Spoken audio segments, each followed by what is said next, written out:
right, continuing on with the TMCC Library Open Genealogy Lab Outstanding Guest Speaker Series, today we are pleased to present Jeanie Fisher. Jeanie is a reference archivist at the Seattle Public Archives, Seattle Municipal Archives, where she helps city staff and the public locate and access records in the archives. She earned a BA in History from Colorado College and an MSI from the University of Michigan, and is a certified archivist with over 15 years professional experience working in libraries and archives. A passion for public service and civic engagement led her initially to public libraries, where she continued building her reference, collection management, and outreach skills while fostering a focus on archives and special collections. She joined SMA in 2017. In addition to assisting researchers with a variety of projects, she creates exhibits and research guides, processes collections, and conducts outreach, including presentations, trainings, and managing SMA's Instagram account. She is a member of several professional organizations and is currently serving on the steering committee for the Society of American Archivists Local Government Records section. For her presentation today, Jeanie will give an overview of the Seattle Municipal Archives and highlight records that may be particularly useful for genealogical research. So without further ado, I would like to offer a warm virtual welcome to Jeanie. Thank you. Can you hear me all right? Yes, we can. Excellent. Good. All right. So thank you so much, Sue, for that introduction. And hi, everyone. It's really great to be here today. I'm really honored to be asked, and I'm looking forward to sharing some of the resources that we have here at the Seattle Municipal Archives. So as Sue said, I am a reference archivist with the Seattle Municipal Archives. I also have a personal interest in genealogy. I've been interested in it since I was pretty young. I grew up in the military. I'm a Navy brat, so we moved around a lot, all over the United States and abroad. And for me, learning about my ancestors at a young age, hearing stories from my grandparents, browsing old scrapbooks and looking at the faces and the places of my heritage, it really gave me a sense of belonging and home that I didn't really have in terms of a physical place or a hometown. So it was the stories, I think, that really grabbed me the most. And that's what I love about genealogy, or the stories. And it's also what I love about archives and what I think is so important about archives. The names and the dates and the places are really important, but there's a story behind every one of those names and behind every record in the archives. So I think that that's also a big reason why I really love my job. I get to help people find these stories for themselves. And it's incredibly rewarding to witness how history and archival records really have the power to help us all feel connected to our communities. So I'm really excited to talk to you today about what we have at the Seattle Municipal Archives and hopefully how it might help you with your research. All right, so what we'll cover today. I'm going to talk a little bit about the archives, about Seattle Municipal Archives, who we are and what we do, the kinds of records that we have and how to access them.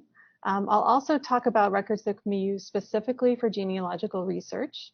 And I'll finish up by describing some of the other resources that we have available on our website that might be useful to you. Oh, can everyone still see me? I'm in a room and the light automatically goes off if there's no movement. So, but it looks like I'm still in view, so I think we're good. We can see your screen. Okay, good. All right. Can you still see me, or? No, but that's okay. If you'd like, you can continue just like it is. Okay. All right. Good. Okay. So the mission of the Seattle Municipal Archives is to support the goals of the City of Seattle and the citizens of the city by identifying, acquiring, arranging, describing, preserving, and making accessible for the use of city agencies, scholars, students, and the general public the records of enduring value created or received by city agencies and elected officials.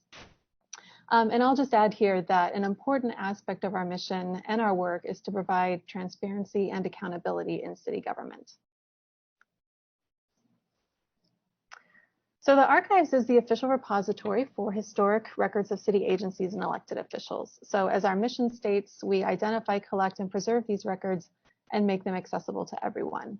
The Archives was founded in 1985 with a 2-year grant from the National Historical Publications and Records Commission. And since that time, the program has grown to have a staff of 6 archivists. We have a city archivist who's in charge of the archives and records management programs. We have a processing archivist, a photo archivist who also manages the city's image management program. Our digital asset manager processes and preserves our digital records. An audiovisual archivist, and she works with our film and video materials. And myself, I'm the reference archivist, of course, and as I mentioned, my primary job is to help researchers find and access our materials. And we also have a robust volunteer program, as well as interns and work study students. So the archives is located in the office of the city clerk at City Hall in downtown Seattle.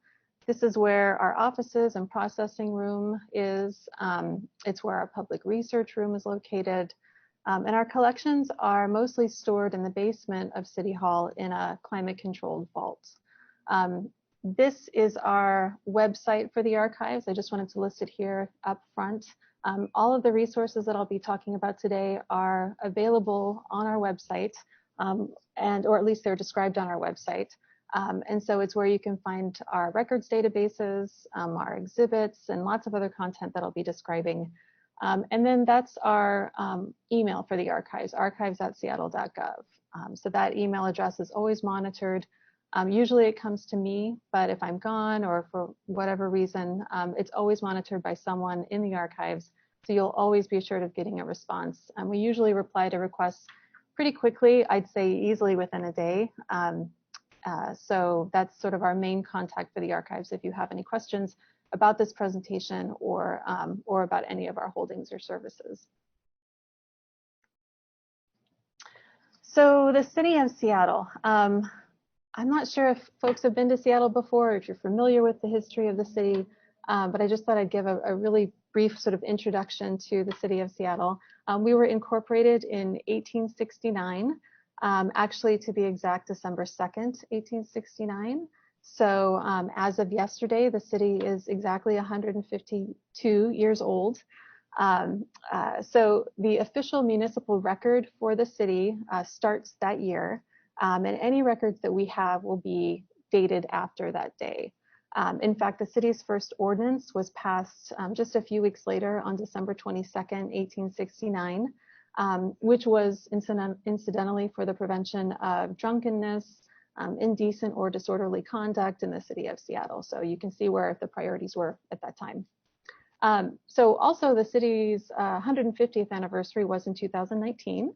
And we, the archive spearheaded a citywide campaign to celebrate that anniversary. And part of that campaign, in fact, central to it, was a book that we co-produced with a local history nonprofit called HistoryLink. And that book is called Seattle at 150, and there's a little thumbnail image of the book. And what it does is it describes the history of Seattle through 150 stories, through 150 objects held in the archives. So we highlight different objects in the archives, exactly 150 of them, and each one tells a story behind or a story of the city of Seattle. And it's a great way to learn about the history of Seattle, especially through stories that might be a little less widely known, sort of little known stories of the history of Seattle. And it gives a really good sense of the sorts of records that we have in the archives. It's available as a book, but it's also available, a version is for free online on our website. Through our digital collection site. We also produced a gallery exhibit celebrating the sesquicentennial. We got very used to saying sesquicentennial. We can all pronounce it really well now. And we had a history trivia night and lots of other programming around it. So it was just a really good opportunity to engage with the community in terms of awareness of the city's history, awareness of the archives, and also the kinds of records that we have in the archives. So our records document the growth and change of the city. So of course, Seattle has grown a lot since its incorporation in 1869. And one of my favorite illustrations of the city's growth is this map. And this map was created in 1938. It was as part of a WPA project. But you can see the original area that was in the original incorporated area of the city in 1869. And that's right there, sort of in the middle of the city. And then you can see how between 1905 and 1910, Seattle grew enormously through annexation. And in fact, 6 towns were annexed to the city of Seattle in 1907 alone. And these were all originally independent towns in their own rights. and the pre-annexation records for these towns are also held in the archives. The records also document evolving infrastructure and services in Seattle. They document how city workers have built the municipal infrastructure and services, from streets and bridges to parks and recreation, utilities like water, electricity, sewage, garbage collection, housing, libraries, public health, and much more. So really just the records document how the city has grown since it was incorporated. The records also document the legislative intent of elected officials. As I said, the archives is a big part of our work is to provide accountability and transparency in city government. And the records also document the work of both city employees and the activities of everyday residents who've engaged with city government over time. And often this engagement is represented through letters sent to city council or petitions sent to city council, perhaps testimony at city council meetings, and perhaps actions of protest. So the archives has over 11,000 linear feet of records. As I said, the records document city activities. So we have records of city agencies and elected officials. We have records from all city departments, although we do have we have more records from some departments than from others. So for example, some of our collection strengths are from the engineering department, the city lights or the lighting department, and also parks and recreation. So remember, the archives was established in 1985. So although we do have many records that date back to the late 1800s, soon after the city was incorporated, the majority of our records are from the 1980s and later. So before that, it can really be sort of hit or miss. And it depended in large part what kinds of records had been kept by departments up to that point, up until the point when the archives was established. So perhaps not surprisingly, the engineering department had a lot of really well-organized records going back pretty far. So that's why records from that department is one of our collection strengths. Also, we have lots of records, as I said, from city lights and the parks department. And in fact, one of our more popular records from the parks department, and one of our more frequently used most frequently requested records, is from the Don Sherwood Parks History Collection. And Don Sherwood was an engineer for the Parks Department from 1955 to 1977. And in the course of his work, he began compiling individual histories for every park in the city of Seattle.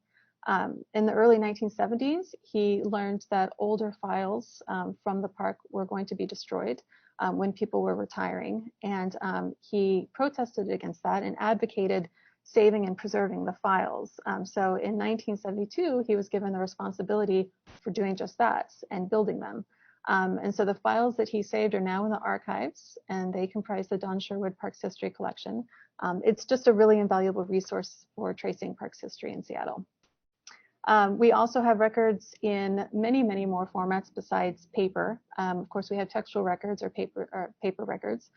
We also have records on audiovisual formats, so audio recordings and also film and video. We have maps, we have blueprints and drawings.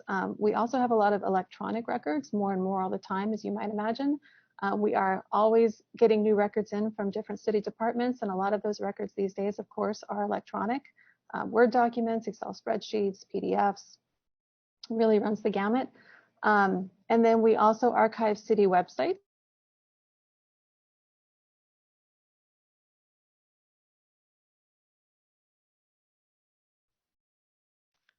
Jeanie? That are outside of our, yes. Oh, sorry, there for just a moment you cut out. No, you're fine now. Sorry about that. Oh, okay, good. Yeah, I just got a note that my connection is unstable, so hopefully we're all good. There are some records that are outside of our scope. Some people think that we have birth certificates or death certificates, marriage certificates, divorce records. We don't have any vital records. Those are typically kept by the state or the county.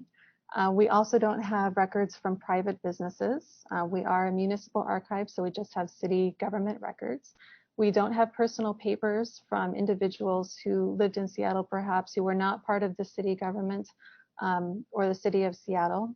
We don't typically have property records, with some exceptions, but for the most part, property records can be found at the county archives. And they hold deeds and real property records for tracing ownership, for example.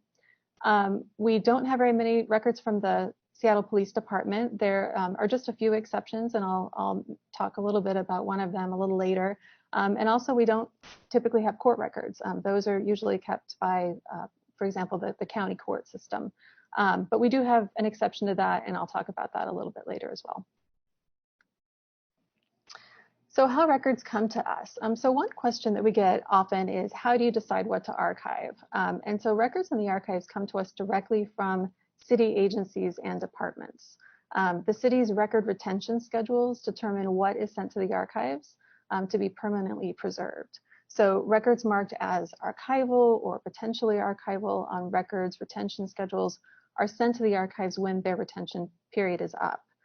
So archive staff then will catalog the records and make them accessible to everyone. So members of the public sometimes will ask, can we offer our materials to you? Can we donate our materials to you? And while we appreciate them thinking of us, we typically can only accept donations from the public if they relate somehow to city business, since our focus is specifically on Seattle city government records. Who we serve. So we serve both city staff and the public. Some of our frequent users include students and we get students, elementary students all the way up to postgraduate students. And so this is an example of some of our visitors. These are students visiting from Boise State University in 2018, I think it was. And they share pictures of their visit on Instagram, which is really great. And we were really excited to have them. And this just shows them in our research room, looking through a lot of the records that we had pulled for them. We also get a lot of questions from the media, and that might be local newspapers and TV stations, for example, filmmakers, genealogists, of course, local historians, academia, so college professors, law firms, and that, working on litigation with the city, businesses that might include architectural firms or real estate agencies, and really everyone. The archives are open and free to everyone. We keep these records so that they can be used, and that's really where their value is. So access is really key to what we do. So here's a picture of our research room, and this room is used to access records in person at the archives. Of course, we've not been able to use the research room for a little while due to the pandemic, but we were recently able to reopen it on a limited basis. So currently it's open by advanced appointment only, just a couple days a week, but we're really excited to be able to reopen it even on that limited basis for our users to come in and review records in person. And so typically we'll pull records on request and make them available here in the research room. And again, this is located at City Hall on the 3rd floor. We're always happy to provide research assistance to help people identify records in the archives that would be useful for their research. And many of our record descriptions, in fact, all of them are searchable and are online. So we're always happy to help people be oriented to our databases and all the descriptions of our records that are available on our website. So searching for records. So our online record databases, as I said, are available on our website, which is again seattle.gov/city archives. You can click on the tab Search Collections, and that'll take you to a page with all of our different record databases listed there. And so there are a few, though, that I want to just point out in particular that are especially useful for finding records in our collections, and that are the ones that you'll probably be most likely to use. And the first one is digital collections. So digital collections includes individual records that in many cases have been scanned and are viewable online and can be downloaded to your computer. And so these include photos, maps, audio recordings, films, and some textual documents. So this is really the place to go if you're looking for individual records. Many of them have been scanned and are online. So it's best for finding visuals like photos and maps. And so that's a great place to go if you're looking specifically for that kind of content. And then our finding aids database. This database holds descriptions of records. So it doesn't include the text of the records, just the descriptions. So it's a great place to start for research questions. It's kind of similar to a library catalog. You can use it to see if we have a particular collection or file folder related to your topic. It's just a good place to go to see what we have in the archives that might relate. But again, it's not the individual items, it's sort of description of larger collections and folders. And then our legislative records database. This is where you can search for legislative records like ordinances and council bills, resolutions, and clerk files. And this particular database is maintained by the Office of the City Clerk. So while it's not technically an archives resource, we are in the Office of the City Clerk. We are part of that division. So there's a lot of crossover between our records, and it's a really key resource for finding historical records as well. So in the legislative records database, you can search for ordinances, like I said, in council bills, city resolutions, and clerk files. And if you're not familiar with clerk files, sometimes they're also called comptroller files. In fact, earlier on, that was how they were, that was sort of the term that they used. These are basically documents that have been filed with the Office of the City Clerk over time. So they can include everything from reports and appointments to petitions and claims. And so a lot of times this will be where you'll find the most valuable information for genealogy research. And we'll talk about clerk files a little later on in the presentation. And if anyone has questions at any point, yeah, do feel free to interrupt me, Sue, if you would like, with them, or we can wait until the end, whatever is best. Excuse me for just a second. All right. So now I'm going to talk a little bit about the records that we have in the archives that can be particularly useful for genealogical research. And as you might expect, many of these records have to do with people who work for the city of Seattle. And so that might be all kinds of records that I'll talk about in just a minute, personnel records, just a whole bunch of them. So most of them are going to be dealing with city employees. However, we also have records that relate to the public as well. And so they will demonstrate how the public has interacted with city government in some way, whether it's through petitions or letters or something else.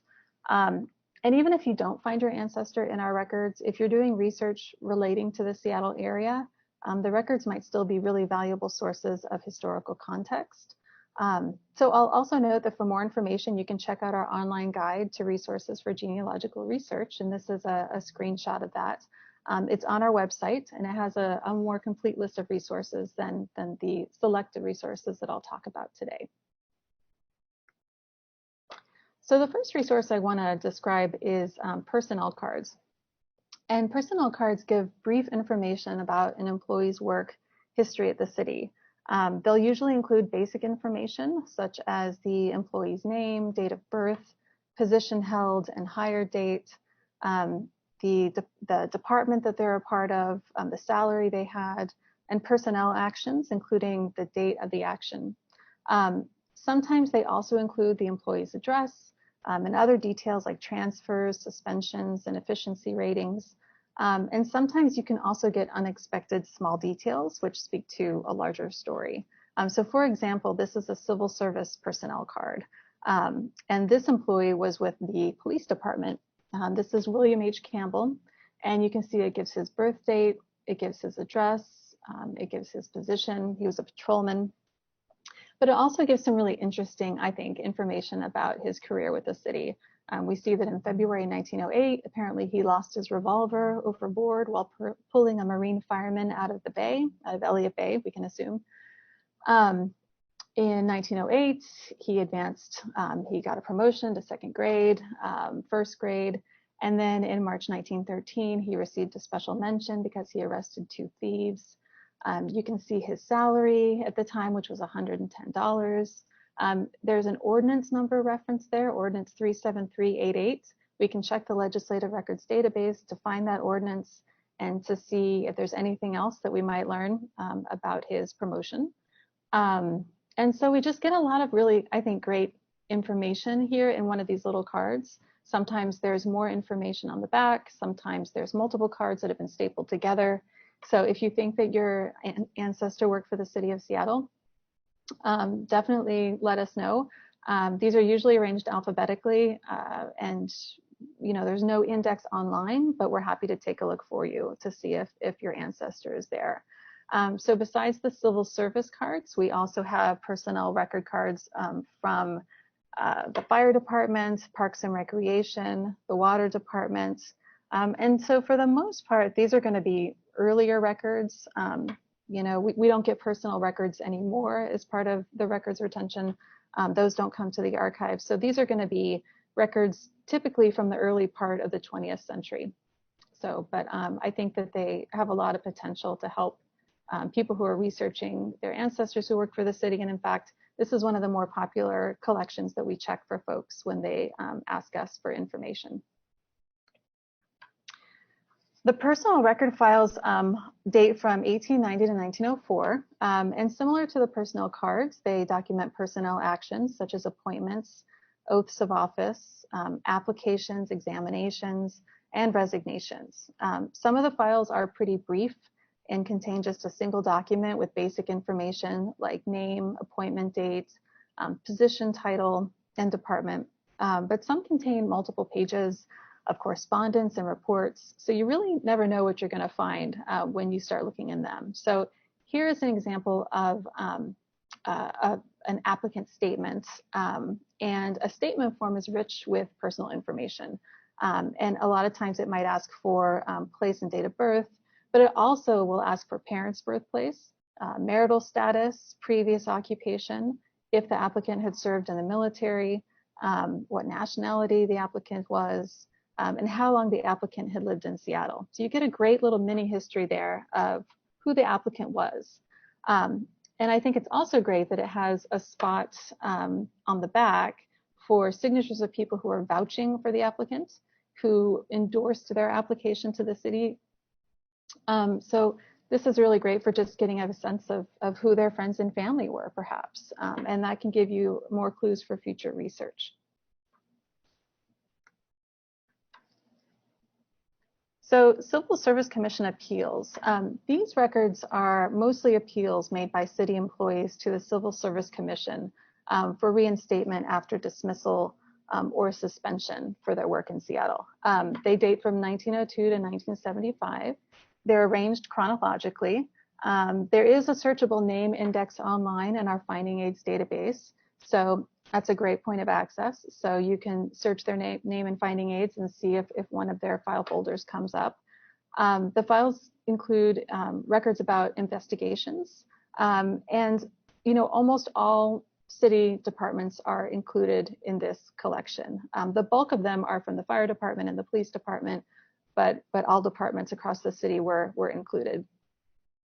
So they contain records relating to the department's investigation into the appeal, and those might include correspondence, reports, classification studies and rules, and then also minutes from Civil Service Commission meetings and hearings that relate to that particular appeal.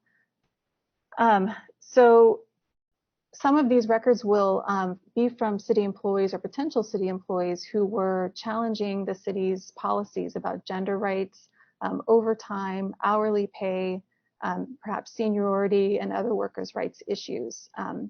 And so in addition to information about specific employees, more generally, they also reflect how workers were treated, or how they have also challenged city policies in the past. So the example shown here kind of speaks to that. And this is a letter from the file for Gertrude Gilmer. And she filed an appeal in 1936, and she was objecting to the fact that although she had passed the necessary examinations, Seattle City Light refused to hire her as an electrical appliance salesman because she was not a man.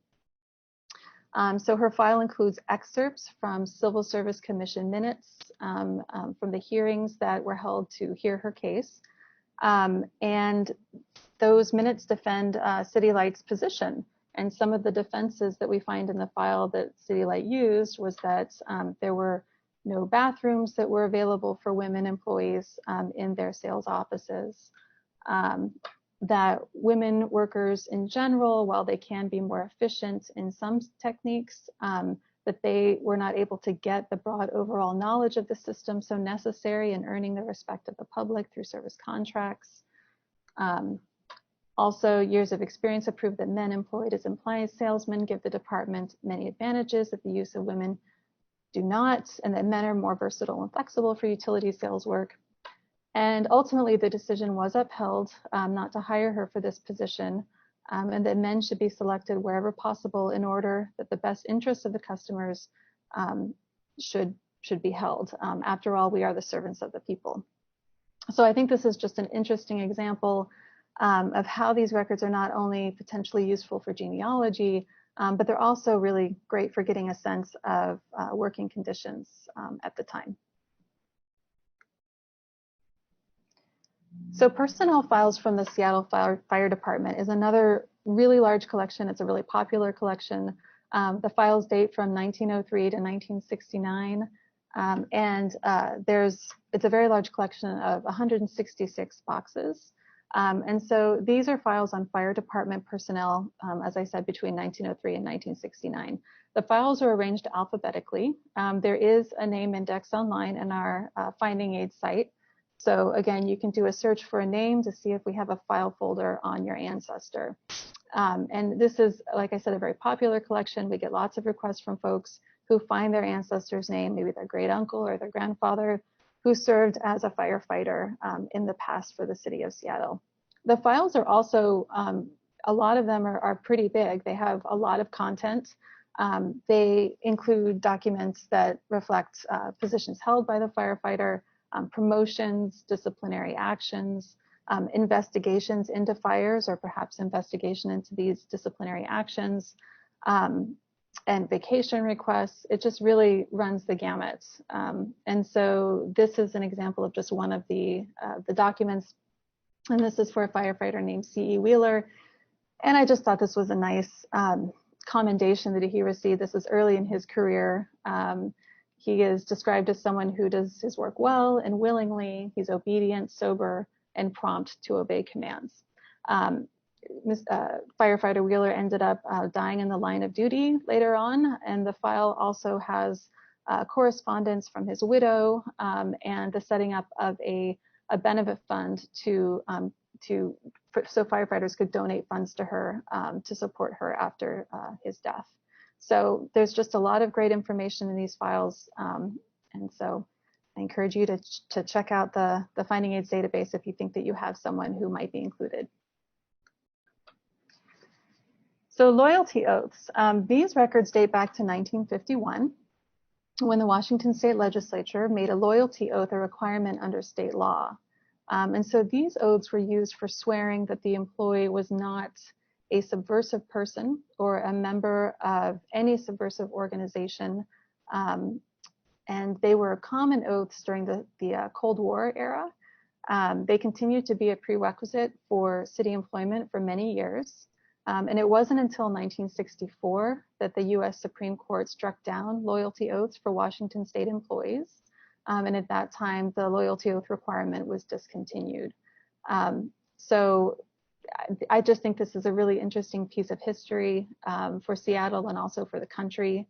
The documents themselves don't give a whole lot of information on the person who's signing the form, but you have the evidence that they worked for the city. This is for someone named Walter Wilson. He worked for the Parks Department. He was a laborer, it looks like, and this is dated June 21st, 1951. So we have a date for his employment. We could take the information here and look for a personnel card. We could try to flesh it out with more information about his time at the city, but we do know that he worked for the city, and we have this loyalty oath, which I think speaks to an interesting time in the city's past as well as the country's past. So department newsletters can also be really great resources for genealogical research, and we have them for multiple departments in the city. They date generally from the 1910s to the 2000s. The departments represented, some of the examples are City Lights, the Engineering Department, the Transit Department, Fire Department, Parks and Recreation, Human Services Department, and many more. The newsletters are generally arranged chronologically by departments. They generally aren't indexed online, but we can take a look for you if you're not in Seattle and you're not able to come in and browse the newsletters yourself, although you're welcome to do that as well. But I think they're really great because they not only give news about the department, but a lot of times they will highlight news about the employees of the department. So for example, we see here's one for retirement. It's City Light, that's the upper left-hand corner. And then, excuse me, there's also pictures of employees at their desks, maybe at different city events. At the bottom left, you can see there's a sharing of recipes. So around the holidays, maybe Easter, Thanksgiving, Christmas, there would be a section in the back of the City Light newsletter, for example, that would feature the home economics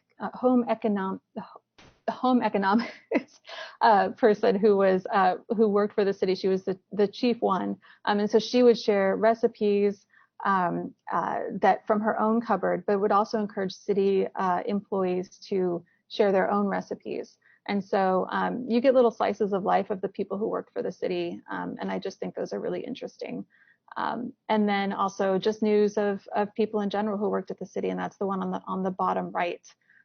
So, you know, it takes a little bit of work to look through these newsletters. You have to browse through, but there can be a lot of information there that's really useful for if you have someone who worked for the city. So legislative records, like I mentioned earlier, these are records, they're ordinances, council bills, resolutions, and clerk files. And so the city clerk's office, which is where the archives is located, holds legislative records for the city, and they go back to the incorporation of the city in 1869. With the exception of clerk files, the clerk files collection starts about 1904. And so again, clerk files are documents filed with the city clerk. And these are the most likely to have information that would be relevant for genealogical research. So again, clerk files contain records like petitions and letters, reports and appointments and initiatives and referenda. These are searchable online in the Legislative Records database. Some of the records have full text, and some include scans of the original documents like this one. And this is just an example of a clerk file that I think is sort of fun. It's a letter that was filed with the city clerk's office in 1913. And it's one of a few different letters that were sent to the city council around this time, asking for the council to pass a law regulating the use of hat pins in women's hats. Because apparently, according to this letter, they were a public menace. One of the letters stated that there was a case in San Francisco where a barber almost had his arm amputated because of an accidental stab from a lady's hat pin from her hat. So this particular letter was sent by the Seattle Federation of Women's Clubs. It calls for hat pins to be regulated by the city. And they even attached a draft ordinance to their letter as a suggestion for city officials to actually use as text for the ordinance. And so sure enough, really soon after this, the city council did pass an ordinance regulating the use of hat pins. And it states, so that the sharp end shall project more than 1 1/4 inches from the crown, making it unlawful declaring it unlawful for any person to wear a hat pin, so that the sharp end shall project more than 1 1/4 inches from the crown of such a hat or head covering, or extend beyond the hat brim, or extend in a project or any manner as to be likely to, or in such manner as might, wound any person or thing or endanger life or property. So it was a pretty serious issue apparently. And anyone found to be in violation of this ordinance could be fined up to $100 or given a jail term of up to 30 days or both. So again, this is just an example of, it shows how the city was working at the time, but it also just includes information that can be useful for genealogical research. It's signed by the people who wrote the letter. Their signatures are down there at the bottom. And all of these records are searchable, as I said, in the Legislative Records database. So the general files collection is sort of the precursor to the clerk files. And these date from 1874 through 1905. The bulk of the records date from 1884 to 1896. And again, these are like clerk files. They are documents filed with the city clerk. They are petitions and claims and reports and contracts and bids. And they are from residents, and they relate to topics that were important to them, topics that were key to everyday life, like petitions for clean water, sewer construction, sidewalks, street lights. So they're great for getting a sense of what issues were important to residents at this time. And the other thing that's great about them, of course, is that they all include names, names from the people who signed the letters, and sometimes many names, if lots of people signed a petition, are included in a general file. So abstracts of the general files have been added to our digital collection site. Many are digitized, so you can view them online, but many are handwritten, which poses a challenge for our OCR software that can read through a document and make it available to be searched online. So for that reason, we launched a crowdsourcing transcription project. And I heard someone earlier talking about how much they enjoy transcribing records. And we agree, it's super fun. It's a great way to learn about the history of Seattle. It's also a great way to maybe find information about an ancestor or a topic that you had been looking for, and you might sort of serendipitously come across it. But it's been a popular program. We launched it about a year or two ago. And so we encourage anyone who's interested in transcribing handwritten documents like the one seen here to help us out. And when you do that, we can index all the names and the information included in the document, and we make that information searchable on our website, on our digital collection site.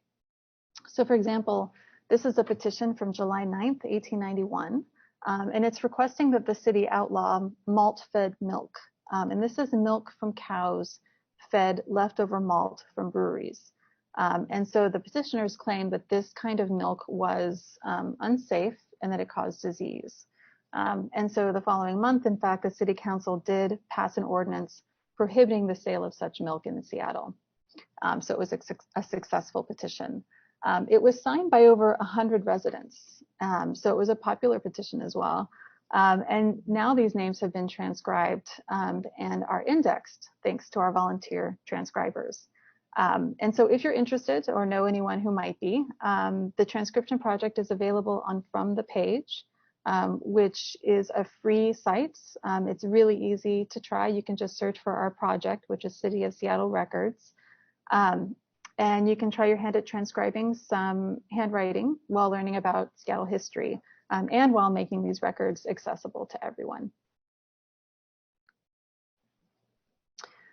So the police court dockets, and this is the one exception I was talking about earlier. We really don't have court records of the archives, but there are some exceptions, and this is one of them. So the police court dockets are ledgers with very brief summaries of cases heard in municipal police court. And so they date from 1886 to 1956. They're arranged chronologically, so the names are all chronologically by court date. But we do have name indexes available. And so the brief information that's included in them, there's the name of the defendant, the docket number, the date of the court appearance, the offense that they were accused of, the plea, and the disposition of the case, or if they were found guilty or non-guilty. So some of the early ledgers are more detailed and might also include a brief synopsis of the offense, but all of them will have at least this basic information that I just described. So sometimes they can also point to a larger story or be a jumping off point for more research. So for example, I don't know if you can see down below at the bottom left, there's a BT initial that's down there next to some of the names. And we weren't really sure what that stood for. And if we were all in person, I would ask if anyone knows what this stands for, or if anyone has any ideas. But I'll just tell you our process of figuring it out. So one of our researchers coming across this notation and was just curious what this means. So some of the clues that we had, these are all women who had been accused of disorderly conduct and violating Ordinance 16046. And this was Seattle's law for the preservation of public morality, peace, safety, and good order. And in other words, it was one of the offenses outlined in the law is prostitution. So after some newspaper research and checking reports from the health department, we found that at that time, it was the policy of the department to conduct compulsory blood tests on women who were arrested on suspicion of prostitution in an effort to combat what they considered to be an outbreak of disease. So we concluded that that's probably what BT stands for. So this is something that was called to our attention by a researcher who was working with these records and was just curious about it. So I think this also shows that we can discover more about the records we have the more often that they're used. All right, census records. So the census records we have tend to be more general population and demographic reports rather than actual census pages with names. But these are two exceptions. The towns of Ballard and West Seattle were annexed to Seattle in the early 1900s, and before that they were towns in their own right. And as I mentioned earlier, we have records from annexed towns in our collections, and both Ballard and West Seattle conducted censuses of residents before they were annexed to Seattle. So Ballard's census was done in 1890 and West Seattle in 1907. So the information in the censuses are not super detailed, but they do include the names and ages of each resident. The Ballard census has been transcribed, and so these names are searchable online. And we plan to upload a scan of the West Seattle census to our transcription project soon. So hopefully that'll also be available soon. So our digital collections site, as I mentioned, contains thousands of photos of Seattle dating from the 1880s to the present. Those records document city employees. Many show city workers on the job or residents participating in city events. Sometimes people in the photos are named, but more often they're not named. So if someone recognizes someone in a photo, we're always really grateful to hear that. And in fact, we recently launched another crowdsourcing campaign asking folks to let us know if they recognize any faces in the photos. We have a Flickr page where we post selected images from the archives. It's a great place to browse and get a really good sense of the kind of photos that we have. And we recently added an album called Please Help Us Identify These People. So if you're interested, you can browse the photos and let us know if there's someone that you recognize. And again, you can browse all of our digitized photos on our digital collection site. So the City Light scrapbooks, this is one of my favorite collections that we have at the archives. The scrapbooks contain snapshots of city employees from the 1930s to about the 1950s. And these photos show employees at work and also at city events, like employee picnics or even some snapshots from employees on vacation. And my favorites are these portraits of individual employees, like the ones on the page shown here. And one great thing about the scrapbook is that many, but not all, but several, are identified by name, either by full name or nickname. Like the person seen here, you can see on the right-hand side, Shorty Cross, apparently is his nickname. And his photo, or his section of the scrapbook also includes his obituary. So you'll find that in the scrapbooks as well, not just photos, but there'll be newspaper clippings. And it's almost all focused on the individual employees of the department. You'll find wedding announcements, obituaries. This, of course, covers the period of World War II, so sometimes there'll be postcards in there from soldiers who had been working at City Light and now posted overseas. Sometimes people will send postcards from their vacations. So there's just a lot of really great information in these scrapbooks, and they're really fun to browse through. And the scrapbooks were assembled, I always like to point this out too, by Thomas Park, and he was an employee at City Light for 37 years. He retired in 1959, but this was just something that he took on and built these scrapbooks as part of his job. The scrapbooks, of course, are not indexed, so you do sort of have to browse through them to find what you're looking for, but that can be fun in and of itself as well. So Waterfront Passes, you may have come across these before in your research. These were issued to in cities across the country by the U.S. Marshal's Office during World War And so in Seattle, they were issued to certain city light workers. They date from 1918, and they include a photo of the employee's name and address, nationality, and occupation. These have all been scanned and are searchable by name. They are available in our digital collection site, and both sides of the passes have been scanned and are online. So the reverse of the pass has a signature of the employee, which I think is also pretty cool. And of course, having the photos there is priceless. So the Seattle Removal and Reburial Register. Seattle Cemetery was Seattle's first municipal cemetery. And in 1884, it became Seattle's first public park. And before it could become a park, of course, the bodies in the cemetery had to be moved. So the Removal and Reburial Register dates from 1884 and lists the names of early Seattle residents who had been buried in the cemetery between 1861 and 1884, and it gives the locations to where they were moved. The register itself also has a pretty interesting history.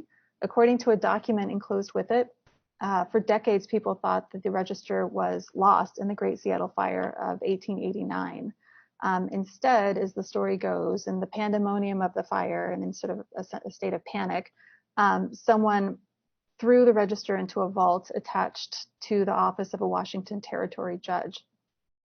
And he found it in 1910 and gave it to Washington's first Attorney General, James Metcalf. Metcalf, in turn, gifted it to the Seattle Parks Board, where it was forgotten for many years until it was rediscovered in 1974. And the register came to us through Don Sherwood's records, who has saved all those files earlier that I mentioned earlier. So we're really grateful to have it. And it's really a cool artifact of Seattle's past and a lot of really great information in there as well. So the tax lists that we have date from 1874 to 1976. And during this time, Seattle was responsible for administering the collection, management, and disbursement of all city funds. And the taxes levied included road, property, gas, fire, and cemetery taxes. And the ledgers, it's brief information, but they include the name of the resident, a property description and value, the amount that had been assessed, and then the date of payment. So finally, I just wanted to give a quick example of how our records might help with someone's research question. And this question came to us pretty recently. They were researching an ancestor named James Priestley, and he was apparently a chemist with the city of Seattle. And so the first place we checked was the personnel cards. That was the first record that I mentioned earlier. And this is a nice detailed card. We get a lot of information about his service with the city. We see a lot of ordinances are referenced, and that can take us to find the ordinance that refer to his salary increases. We see some clerk files referenced there. So we have a lot of clues that can take us further. And so from there, we found there was a clerk file that described his salary increase and why he was being promoted to a different position. And that also gives us a little bit of information about his job duties with the city, which the descendant was really thrilled to have. We also found a report written by him for a department that describes the work that he was doing and some of the results that he was finding in his work. And then we also had pictures of his test lab in our photo collection. And so we were just really glad to be able to find so many resources for the researcher, and he was really thrilled to get it. So this is just a really brief example about how you might be able to use some of the resources that I've described to start to dig in what we have to see if there's anything that exists for your ancestor. So some other resources I wanted to point out, we have a lot of resources on our website, and some of those include online research guides. We have, as I mentioned, the guide for genealogical research. We also have a guide for property research, legislative history research. If you're looking into land use and zoning, that can be a pretty complicated research topic. So we have tips on how to use our records for delving into that. And then researching city parks and researching the City of Seattle Comprehensive Plan. And so these guides are going to give you tips and advice for searching our collections on these topics. Some of our more popular of these is the genealogy research guide, and then property research is always a popular topic. But they're all really well used.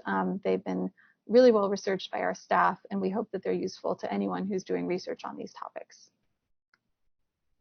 We also recently launched a series of e-learning tutorials, and these are really short tutorials. They last from 10 to 15 minutes each, and they give introductions to our records and how to search our records. So the topics included are an introduction to the Seattle Municipal Archives, searching for records at the archives, if you're visiting the archives, what to expect, all about the photo archives, researching legislative history, and searching the city's historical web. And so again, these are all freely available on our website. They're sort of self-paced little tutorials, don't take long to take, but they're a great place to go, especially if you're new to our record databases and you want to know, how do I search the Finding Aids database? How do I search the digital collection site? Then I would really recommend that searching for records in the municipal archives is a great place to start. We have a lot of online exhibits as well, and these exhibits will highlight various aspects of Seattle's history. Our digital document libraries are similar to online exhibits, but they're more essays on Seattle history topics that feature lists of digitized primary source documents. Our Seattle Voices segment of the website highlights audio excerpts from recordings on different topics as well. And so all of these exhibits include bibliographies and resources for more information. The topics covered cover or include urban renewal, open housing and redlining in Seattle, women in city government, the 1962 World's Fair, the Great Seattle Fire, Pike Place Market, prohibition in Seattle, just a bunch of different topics that either we've come across and think are important to share, or researchers have asked us about in the past, and we've gotten a lot of questions about that, so we've decided to put together an exhibit on that topic. So again, they're all freely available to view and learn from on our site. And then behind the archival curtain, we've tried to do a lot more of this, especially in the past year with the pandemic, and folks haven't been able to visit us in person. So we've tried to find ways to bring the archives to them, to all of you. And so one way we've done that is we put together a series of virtual tours, and those are also linked from our website, and they're also on our YouTube channel. There's a series of them covering different parts of the archives, and they're really fun to go through. We have a quarterly archives gazette that we produce every quarter, so 4 times a year. And the gazette features highlights from the collections, events coming up at the archives, sort of what we're busy doing, newly processed collections. And so it's just a great way to sort of keep in touch and learn what we're up to. We have a Find of the Month feature every month where we highlight a particular document or object in the collections that we think tells an interesting story that people might also find interesting. And that's available on our website. We've just started this past month with a new video feature highlighting specific objects from the collection. And so each of us on staff will pick something that we think is really interesting, really cool, and we'll talk a little bit about it. And so those have been also put on our YouTube site for you to access. And then we have social media accounts where we just keep everyone updated. We have a pretty active Instagram account, so I encourage you to follow us there. We have a Flickr page or a Flickr account with a lot of photos there as well, YouTube and Pinterest. So we're well represented on social media. And then finally, just in closing, I want to reiterate how we can help you. We're always happy to provide search tips for our databases. We have knowledge of our holdings, but we also have a knowledge of what other repositories in the area have. So we can give suggestions for other archives to try if we don't have the record that you're looking for. And then we're also always happy to give presentations and trainings for folks who are interested in what we have and just want to learn more. So we're always happy to do that. And again, that's our email address, archives@seattle.gov. Always feel free to reach out to us if you have any questions about the archives or anything that I've talked about today. And that's it for me. Thank you. That was wonderful. We did have one question that just came in. What is available about roads, construction, and naming? Well, it depends on what you're looking for, but we will have records on the naming of, let's see, parks. The naming of streets will sometimes have records on that. It depends. A lot of times that would be probably in legislative records. Maybe there's an ordinance that was passed to name a particular street, or perhaps to rename the street. We have records on constructing sidewalks and I'm sorry, I just forgot the first part of that question. It was streets, and what was the other? Roads, construction, and naming. Roads, construction, and naming. Yeah, so we would definitely, those would be in engineering records as well. The engineering department kept a lot of records on road construction. So we would probably have specifications, perhaps bids that were submitted for the work, perhaps the contract that was used for the work. We probably wouldn't have so much with the individual names of employees who worked on the project, but we'll have information about the project itself, how it was planned, how it was conducted, and just perhaps some drawings as well, perhaps some plans. So that kind of thing, depending on what you're looking for. Okay, I'll open up the floor to the questions of the class. I mean, if you'd like to go ahead and unmute your microphone and ask Jeanie directly. And while I'm waiting for that, Jeanie, I have a couple questions. I noticed on your one slide that said collection overview. I noticed on the left-hand side of the picture, there was some really large, maybe perhaps ledgers. Do you, when somebody comes and they need something out of an original source book, like a ledger book, do you actually let them handle the actual book, or do you have to extract the information and give it to them? We let people handle the actual source. Yeah. Oh, wow. We ask for folks to wash their hands first, please, to come in with clean hands if they're coming into the research room. We have gloves available, but we don't require them. And in fact, sometimes those cotton gloves can be a little worse for paper materials than better. Sometimes they damage the edges of the paper, so sometimes your fingers are best. So we just ask that hands are clean. And yeah, folks are welcome to flip through the pages themselves. And what about those things like the personnel files or the personnel cards? Mm-hmm. Can they personally handle those as well? No, just because those are not really portable. Those books are, so I can put them on a cart and bring them into the research room and someone can look through them. The personnel cards are in a file cabinet that's in our vault.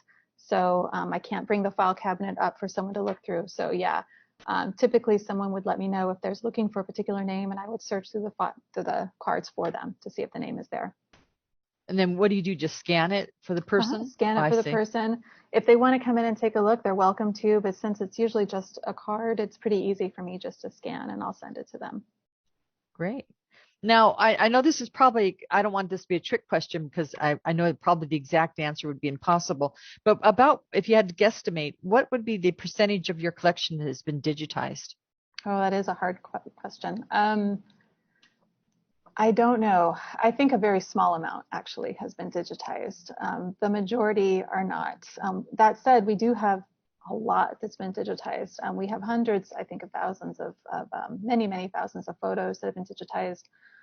The general files collection in particular, I think well over half, maybe even 75% have been digitized. But there's so much we have that is not available online, that's not digital. And so that's why the record databases are so crucial and important. And it's why all of these records are described online. So you can do a search and find what we have. The content just might not be available online, but you can at least see if we have something that you're looking for, and we can help with that searching as well. But that's really the best point of access, is to check one of those databases to see, do we have what you're looking for? And then we'll work with you however we can to get the records to you, whether you're able to come in and view them in person, or we can scan records for you. Generally, we scan the first 20 pages or so free of charge. If we have to scan a lot of pages, and it ends up being about 15 cents a page per scan. But we want these records to be available to everyone, and they're all public record, they're city records. So, that's a really big part of our job, is to try to make them accessible to everyone. Wonderful. Let's see here. Do you have a minute? Do you mind? Before you do that, I wanted to let you know, did you list your transcription volunteer project on the Conference Keeper website? No. Oh, you should. I just put it into the chat box as a personal message to you if you want to grab the URL. Yeah. Okay. That's where people all over the country are putting their crowdsourcing digitization projects. And you'll be like amazed at how many different volunteer opportunities there are. What was it called again? Conference Keepers, and I put the address in a private message to you in Zoom. So Great. if you look at your chat box, there should be a private message to you in the chat box. Okay, great. Thank you. I will definitely do that. Yeah, we put our weekly class in Conference Keepers every week, so it's just a great website. Great. And then if you have a moment, if you're not in a big hurry, would you mind sharing your screen and showing us the website and kind of help us to navigate through the website real quickly? Sure. Let's see. How do I do that? You can stop sharing the screen. There should be a little red button, a green button towards the bottom of the screen. And then you can bring up your web page and then share your screen with the web page. Okay.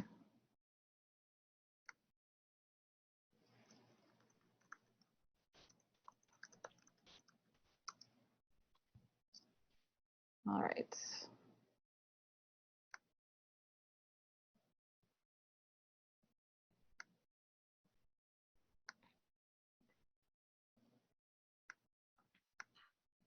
Okay, can you see that? Perfect. Yes, we can. Great. Okay. So this is our main web page, our home page. And so up here are the main tabs.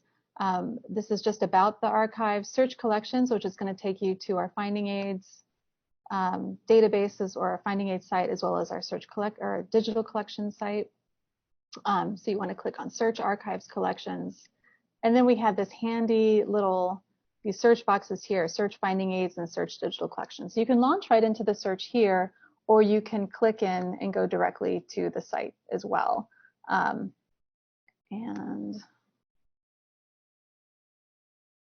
so you can see here all of the different kinds of records that we have. If you click on one of these drop downs, it'll tell you what we have and how to get to the database that will describe it. There's other resources down here. So this is just a good place to explore. Here's the research tips and tools. This is where you'll find the guide to genealogical records, for example, property history records. These are all the guides that I was talking about. Here's the tutorial, the little E tutorial that we have on searching records. So there's just a lot of information on the search collections part of the site. About the SMA, you'll find information about the archives. You'll also find information about our holdings. Here's the virtual tour. And then over here on the left-hand side, here's a link to all of our e-learnings. Here's a link to the Gazette that I was talking about, so you can read all the past Gazettes that we have, and you can also subscribe to start getting the Gazettes emailed to you. And I want to make sure to point out the exhibits and education part of the site. And this is where you'll find all of our online exhibits and our digital document libraries, all available online. And like I said, most of them, if not all, include bibliographies for more information. And Seattle Facts is also a really fun place to go to get facts about Seattle. You get a brief history of the city. We have a list of all city officials, including the mayor and city council members, and also department directors over time. So just a ton of research has been done to give folks this information. So that's kind of it in a nutshell. Oh, okay. Yeah, but definitely a good place to explore. Also, our volunteering site, if you are interested in the transcription project, that's where you'll find information about from the page right here. So you can click and go there.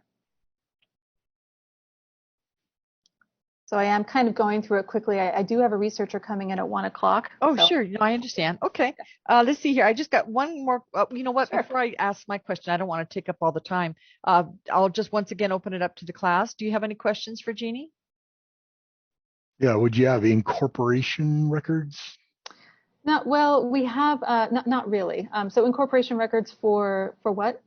Private company, or candy company. Okay. In 1918 or 17. We would not have that. My guess is that would be the state archives, the Washington State Archives. Okay. Thank you, Todd. That was a good question. Anybody else before I have one or two more questions? Okay. Let's see here. You mentioned corporate newsletters.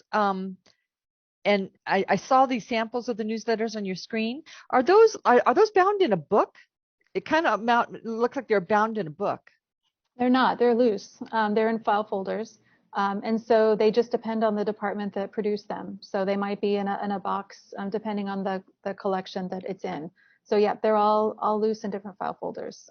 As I said, mostly arranged chronologically by department, but really great to just pull some and browse through. A lot of good content there. Okay. And are those typically like just 2 or 3, 4 pages, or are they longer typically? Yeah, typically, well, it depends. Some of them are just maybe one sheet of paper that's printed front and back, with no photos at all, just sort of just basic information or updates from the department. Some of them are weekly, some of them are monthly, some of them are quarterly. The quarterly ones tend to be a little bit larger, and so some of those early City Light ones, they're like almost little mini books, small books, but like I would say maybe 10 pages front and back, and they include photos and a lot of information. So it depends on what the department was producing and perhaps how often it was produced. Wonderful. Okay. Well, I know you have that appointment. So if the class has no further questions, I'll say thank you very much, Jeanie. That was a wonderful presentation. And once again, we appreciate you letting us videotape it as well. And it will take a little time, as we discussed yesterday, to get it up on our YouTube channel, but it will be up soon. And as soon as it is, I will send you the link, and you're more than welcome to pass it on to your coworkers if you'd like. Okay. Okay. Well, if with that, I'll let the class know. The class goes on for another hour and a half or so. If you'd like to stick around, we'd love to have you. If not, you can log out by just simply clicking on the red end button, and that'll end the presentation today for you. If there was anything in the chat box that you needed to grab before you leave, because once you leave, you will not have access to the chat box, and I don't always remember to download it before I sign off myself. So if there's something in the chat box, please grab it now while you have the opportunity. And we hope to see you all back next week. And for those who'd like to stay for the next hour and a half, we'll be happy to go ahead and just give it a few minutes to let people log out. And then we'll be starting the second half of our lab. That's great. Thank you so much for having me. Thank you, Jeanie. Bye.